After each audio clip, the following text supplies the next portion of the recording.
Listen carefully, and let the music beneath these words settle into your nervous system, because what I'm about to explain reframes everything you thought you understood about the turbulence of the past 3 months. The sudden shifts, the inexplicable closures, the doors that slammed without apology, and the others that opened just enough to unsettle you. The strange sensation that life itself has been rearranging the furniture while you weren't looking. None of this was random, none of it was punishment, and none of it was coincidence, because 3 months ago, your life crossed a threshold that very few people ever approach consciously, let alone pass through by accident, and that crossing sent a signal through layers of reality most humans are never taught to sense. There is a reason you felt observed, studied, quietly assessed by something you cannot quite name, not in a paranoid way, but in a subtle, uncanny way that lingers in the background of ordinary moments, and it's important to understand this clearly now. It is not the government, not an ex-lover, not a stalker, not some external human threat projecting onto you. What noticed you is older, quieter, and infinitely more patient than any modern power structure.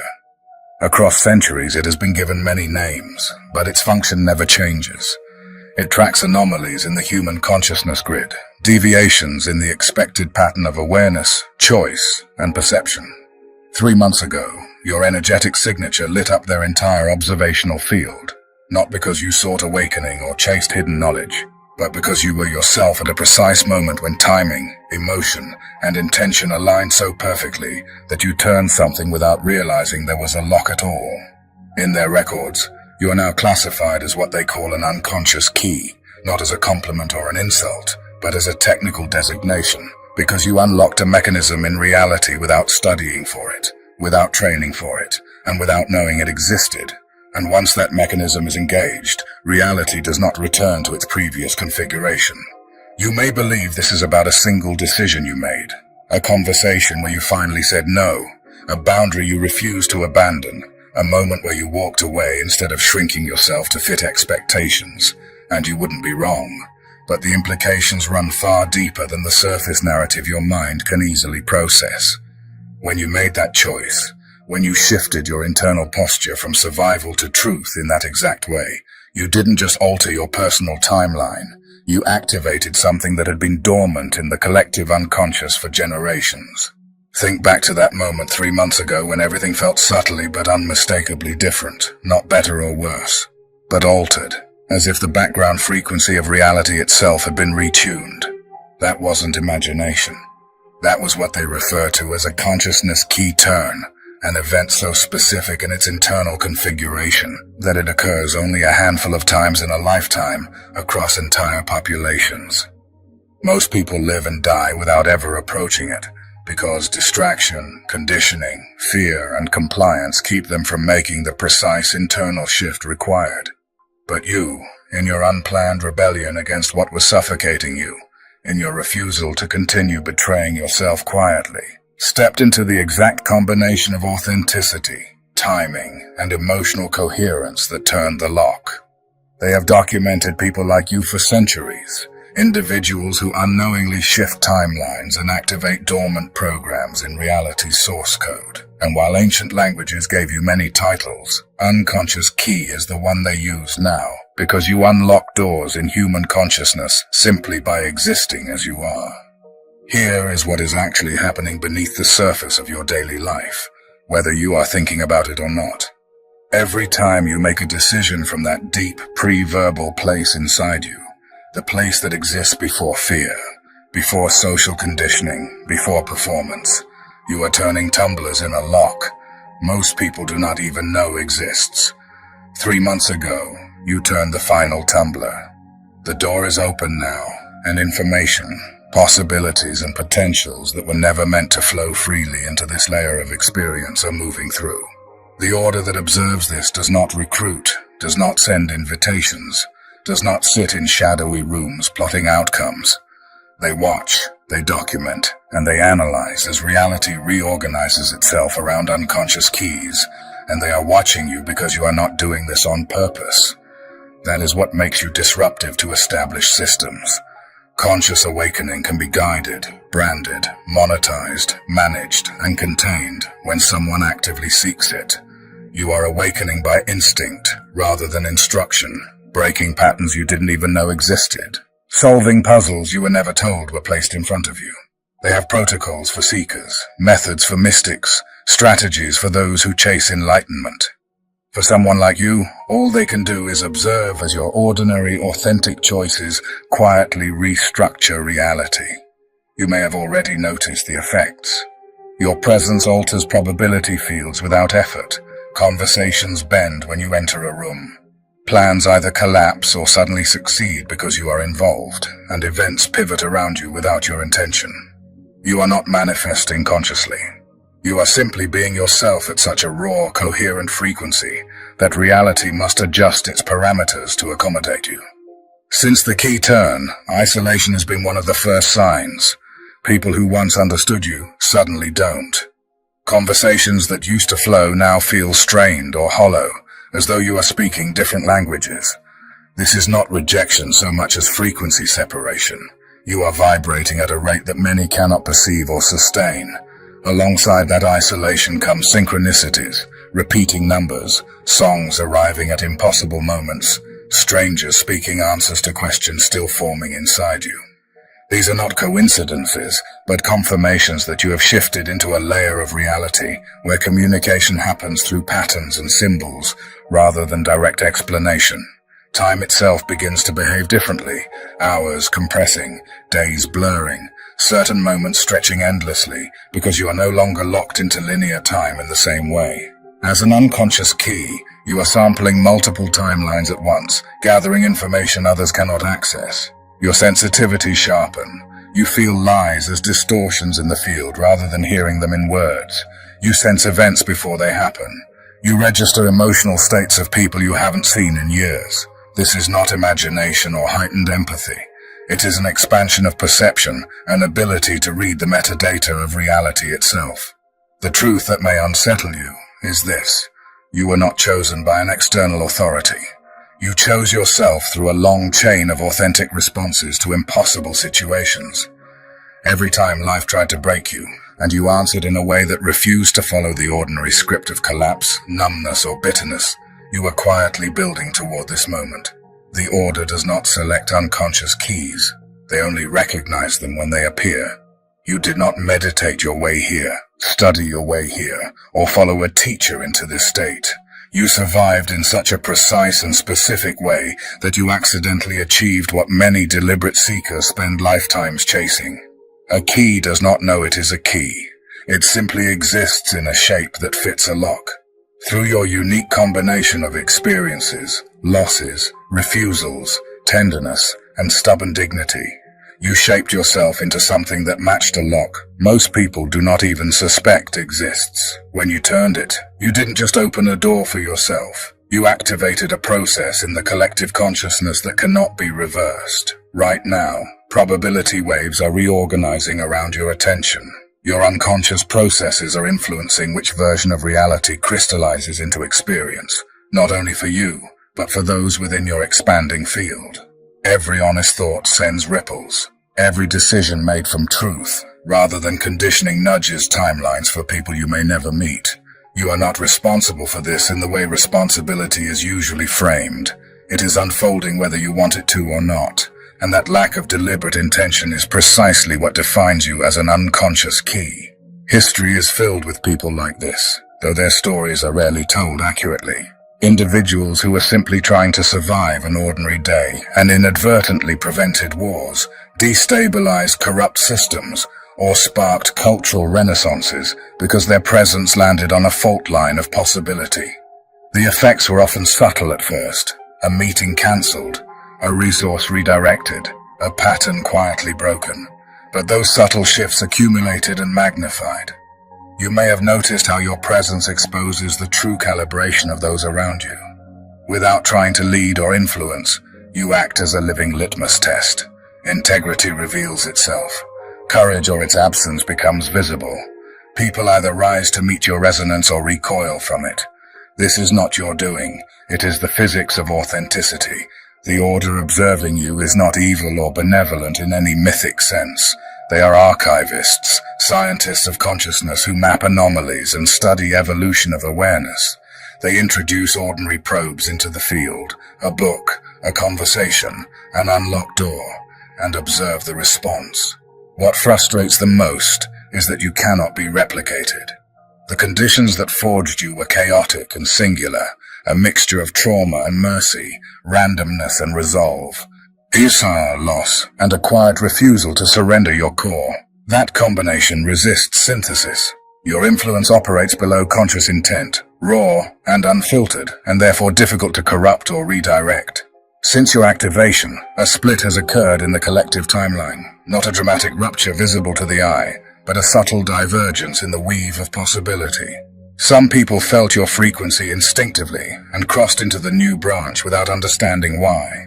Others remained anchored to the old thread, which is why so many familiar connections now feel distant or strained.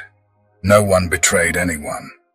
Different exits were taken at a crossroads most people never consciously perceive. This split is accelerating faster than models predict. Anything in your life that is not authentic will not survive this phase. Relationships built on obligation will dissolve. Work that crushes your spirit will collapse. Beliefs inherited rather than embodied will lose their grip. It can feel like loss, but it is purification. Everything that leaves is making space for what can actually sustain your frequency. Resistance may rise, technological glitches, bureaucratic obstacles, unexplained hostility, not because you are wrong, but because old systems react defensively to destabilizing truth. This is not punishment, it is confirmation. You cannot be stopped because you are not pushing against anything. You have stepped outside the old game entirely, and the old rules cannot regulate you. What is asked of you now is paradoxically simple and deeply demanding. Remain yourself. Protect your boundaries. Guard your attention. Rest when you need to. Say no without guilt. Do not perform your authenticity. Do not try to carry others across thresholds they are not ready to cross. Your existence is already doing the work. By choosing truth over comfort in small, ordinary moments, you are completing a mission encoded in your consciousness long before you were born. The network effect you generate is organic, decentralized, resilient. People resonating with your frequency becoming nodes who model authenticity in their own contexts, creating a lattice of quiet transformation that no single authority can control. You are not a general. You are a tuning fork, and the field itself is now humming at a new pitch. Communities form, collaborations emerge, old habits fray. This is not chaos. It is evolution moving at an accelerated pace. And as this accelerated evolution continues to unfold, you may notice an increasing sense that the old markers of success, safety, and belonging no longer hold the same weight they once did, as if the internal compass you relied on has quietly recalibrated itself without asking for permission, pointing you toward horizons that don't yet have names. This can feel disorienting at first, even lonely, because the world around you still speaks in the language of the old frequency, still measures worth through metrics that no longer resonate with your nervous system, and yet inside you, there is a growing steadiness, a calm certainty that refuses to be shaken, even when external validation disappears. This steadiness is not arrogance or detachment, but coherence, the sensation of finally standing in alignment with your own signal, rather than constantly adjusting yourself to match the noise around you. The more you remain in this alignment, the more you will notice that life begins to organize itself with an almost eerie efficiency, not in the sense that everything becomes easy or pleasant, but in the sense that what does not belong simply cannot maintain its footing in your field any longer, slipping away without the dramatic battles you once thought were necessary to end things. There may be moments when the magnitude of what is unfolding feels overwhelming, when you wish you could return to a simpler version of yourself who did not perceive so much, who could blend in more easily, who did not feel like a walking threshold wherever they went. In those moments, remember this. You are not required to understand the full scope of what you are catalyzing in order for it to be meaningful or effective. The unconscious key does not need a map of the entire structure to do its work. It only needs to continue fitting the lock, and that fitting happens through honesty, presence, and the refusal to abandon yourself even when it would be convenient to do so. The temptation to shrink, to soften your truth to make others comfortable, may arise again and again, especially when the consequences of your authenticity ripple outward in ways you did not intend. But each time you resist that temptation, you reinforce the stability of the new timeline you are anchoring. Over time, you may begin to sense that your life is no longer unfolding solely for your own benefit, yet this does not mean you are meant to sacrifice yourself for some abstract greater good. Rather, your fulfillment and your impact are no longer separate things. When you choose what is genuinely life-giving for you, you are simultaneously choosing what nourishes the collective field you inhabit. This is one of the quiet miracles of this phase. Selfishness and service begin to collapse into the same action when alignment is true. The more you honor your own integrity, the more permission others feel, consciously or unconsciously, to do the same within their own lives, even if they never trace that permission back to you. As months pass, you may notice that the intensity of the initial upheaval gives way to a more sustainable rhythm. A sense that while change continues, it no longer feels like free fall, but like a deliberate, intelligent unfolding. The sharp edges soften, not because the process has ended, but because you have adapted to operating at this level of awareness. What once felt extraordinary becomes ordinary, not in a dull sense, but in the sense that your nervous system has learned to hold more truth without collapsing. You become a steadier vessel for this frequency, less reactive to external turbulence, more anchored in an internal reference point that does not depend on circumstances behaving a certain way. And perhaps most importantly, you will come to understand, in a felt, embodied way, that nothing about this path requires you to announce yourself, defend your experience, or convince anyone of what you know. The work does not happen through proclamation, but through presence. The old world dissolves not because you fight it, but because it cannot coexist with the level of coherence you maintain. You are not here to tear down structures with force. You are here to outgrow them so completely that their irrelevance becomes obvious. This is the quiet power of the unconscious key. Not domination, not spectacle, but inevitability. You are living proof that authenticity is not a personal preference, but a structural force, one capable of reorganizing reality from the inside out. As long as you continue to listen inwardly, to move with integrity, and to trust the subtle intelligence guiding you even when it defies explanation, the path will continue to open beneath your feet. You do not need to hurry. You do not need to know where it leads. The very fact that you are walking it is already reshaping what is possible, not just for you, but for the countless lives that will be touched, directly or indirectly, by the frequency you now embody. And now, as we close, let us ground this understanding in humility and faith. Dear Father, I pray for the growth of my faith. Help me to trust you even when physical evidence is lacking, to believe in your constant presence, knowing you will never harm me. I receive the truth that your thoughts toward me are thoughts of peace and not harm, to give me a future filled with hope. Thank you, gracious and eternal Father, for listening to my voice and guiding me even when I do not understand the path. I offer this prayer in the name of Jesus. Amen. Thank you, Jesus, for your love, provision, and patience with me as I grow. I am grateful for your presence in my life and the abundance you bring. If this message resonated with you, please like the video, subscribe to the channel, and share it with someone who may need encouragement today. You are welcome to leave a comment about your journey and how you are preparing for what lies ahead. If you feel led to support this work, consider contributing through Buy Me a Coffee. No gift is too small, whether a prayer, a share, or a donation, and your generosity helps us continue spreading hope and truth. The link is in the description. Thank you for staying with us until the end. Keep shining, stay grounded in faith, and walk forward with courage and humility. Blessings to all the beautiful souls who are listening.